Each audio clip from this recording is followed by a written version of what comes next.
Ahojte, vítam vás pri novom videu a s určitosťou vám viem povedať, že neviem, o čom bude toto video. Chcela by som tu upratať po predošlých šitiach, chcela by som dokončiť vestu, ktorú som nezvládla minulý týždeň. A ďalej vôbec neviem. Posledné týždne nemám veľmi chuť šiť a aj toto počasie nie je úplne moje obľúbené. Idem to upratať, lebo som tu nechala celkom bordel po šití vesty. Idem všetko povysávať, konečne som priniesla vysávač, takže toto bude krásne povysávané. Všetko dám na miesto a bude to taký lazy weekend. Uvidíme, možno z toho bude aj niečo viac.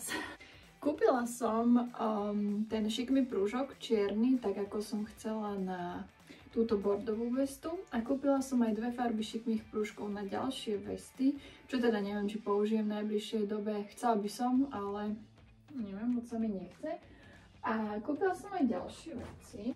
Toto ma stálo okolo 20, alebo viac ako 20 eur. Mám tu teda širokú gumičku na zvyšok pyžamových nohavíc. Kúpila som bielu a čiernu. Ale zistila som, že teraz konečne používam už nejaký čas pyžamové nohavice, ktoré som ušila. A aj keď som to spravila celkom také voľné, aj tak to nie je dosť voľné. A bola som v galantérii a pýtala som sa na gumičky, pretože existujú dva typy gumičiek. Také, čo sa extrémne rozťahujú, potom sú také, čo majú menšiu vôľu, dokonca 3 typy, a potom sú také celkom pevné. A najčastejšie majú tie posledné dva typy, tie, ktoré majú takú zvláštnu vôľu, to sú také lacnejšie a nie sú úplne, ja ich neľúbim kupovať, keď ich majú, tak ich väčšinou nekúpim. A potom tie veľmi pevné, to sú presne tieto. A oni, ich veľmi cítiť, sú naozaj pevné aj na tom bruchu, aj hoci kam ich dáte. A pýtala som sa ich, či nemajú niečo veľmi, veľmi jemné. A našla som toto. Pani mi povedala, že to určite nie je guma, ktorá sa používa do oblečenia, že to je prámik, Chic Me prúžok. Ono to má vnútri taký pásik. Ten naznačuje, že je to polovica, vy to takto prehnete a ono je to vlastne lem čohokoľvek, čo je elastické. No, ale táto gumička je extrémne elastická, veľmi je taká jemnúčka, môžete vidieť, že je až taká priesvitná. A kúpila som asi 2 metre a skúsim ju dať do tých pyžam, aby to bolo také, že to ledva drží. Pretože naozaj sa snažím tie pyžama robiť tak, aby boli čo najviac pohodlné. Tak idem vyskúšať toto, dúfam, že to aspoň trošku bude fungovať. A keď nie, tak to vymyslím inak. Už som bola aj taká zúfala, že som si hľadala tehotenské pyžama, pretože oni majú také veľmi jemné gumičky a majú skôr taký ten sakel, čo máte trochu vyššie. A možno to by mi bolo lepšie, ak ma sledujete už dlhšie, a tak dobre viete, že s týmto mám už dlhé roky problém. Kvôli tomu som nenosila roky nohavice a aj sukne som nosila veľmi, veľmi jemné okolo pása. Takže budem musieť túto situáciu nejako vyriešiť a keď to bude potrebné, tak vyskúšam tie tehotenské nohavice alebo pyžamo alebo čokoľvek, pretože na doma ja som normálne 38 alebo M a ja nosím L alebo XL ako nohavice, takže budem musieť túto situáciu nejako lepšie vyriešiť a nájsť buď nejakú inú gumičku alebo niečo voľnejšie, nejako to vyrieším. Ale teraz poďme na video, ideme tu upratať a došiť vestu a potom uvidíme, čo bude.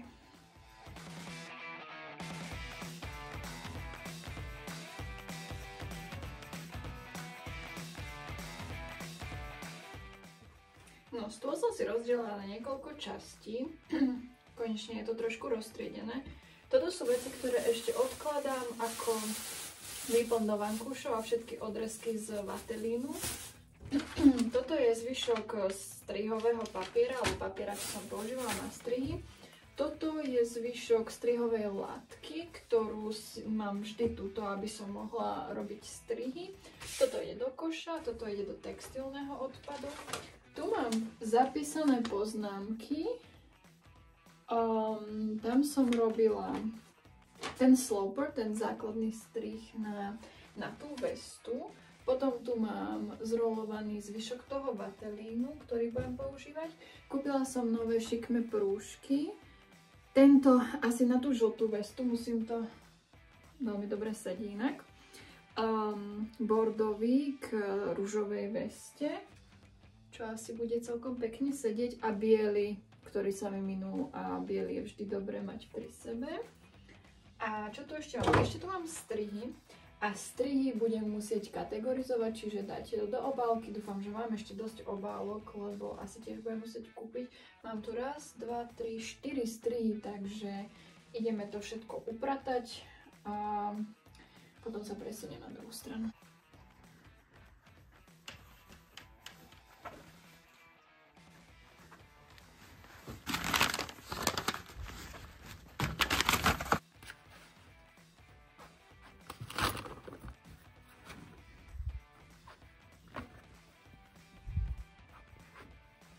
Na tejto strane mám tiež dosť bordel, takže budem musieť aj tu upratať.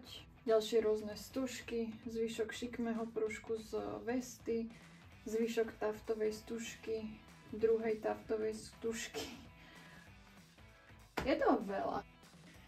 Teraz by som chcela založiť strihy. Mám tu teda zväčšený strih na vestu.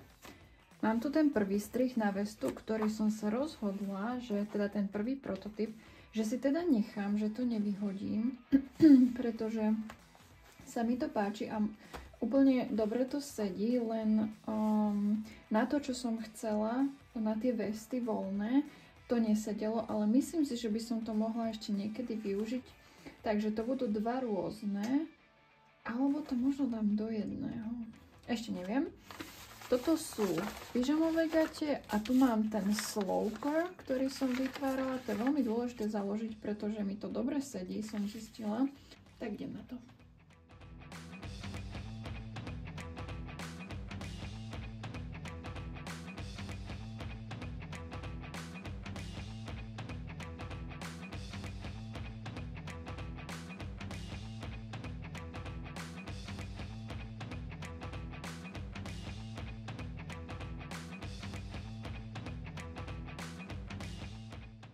Mám tu celkom chaos v strihoch, doteraz boli na tejto poličke, no mám tam všetky strihy, ktoré som robila dokopy. No tento rok som robila nové strihy, ktoré už sú overené, sú vyskúšané, sú proste oveľa lepšie a chcela by som teda z tejto poličky dať sem tie, ktoré sú dobré, ktoré viem, že budem používať a ktoré fungujú. A tu nechám tie, ktoré chcem buď ešte prerobiť, pretože aj také sú. A tie ostatné mám tu rôzne vintage strihy ešte z Ameriky, keď sme boli, a rôzne ďalšie, tak tie tam nechám. Tie ani moc nepoužívam, lebo pre mňa sú tieto komerčné strihy veľmi komplikované. Radšej si vždy vytvorím vlastný, neviem prečo, rada si komplikujem veci. Takže idem to prvé poprekladať a nechám tam veci, na ktorých budem pracovať neskôr.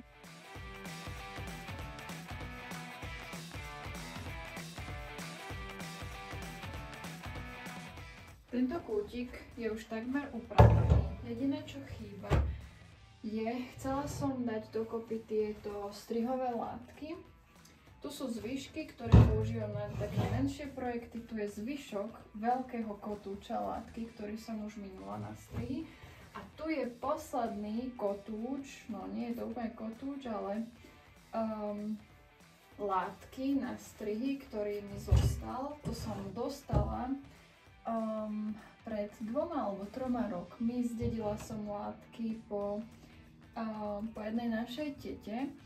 A boli tam dva takéto, nazvime to teda kotúče. A nevedela som, na čo to použijem, lebo je to taká pevná papierová látka a na strih je to brutálne. Mám tam ešte nejaké také ďalšie plachtoviny a ona pracovala v látkovom obchode a v takom starom, naozaj veľmi dávno. A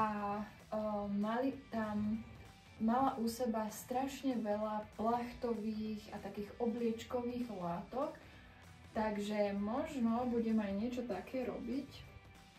Ale toto som chcela mať takto pri sebe, aby som to nemala všade, potom by som povyhadzovala tie zvyšky, ktoré ešte môžem použiť, takže to dodám niekam sem. Až po dokončení tohto videa som zistila, že nemám poriadny začiatok, nemám poriadny koniec, veci nenadväzujú, je to chaotické a toto je posledné video, ktoré mám, tak verím, že ste si to užili. Vestu som nedošila, snáď ju došijem budúci týždeň. Verím, že sa vám to páčilo, dajte odber, like, komentár, budem veľmi rada a vidíme sa pri ďalšom videu.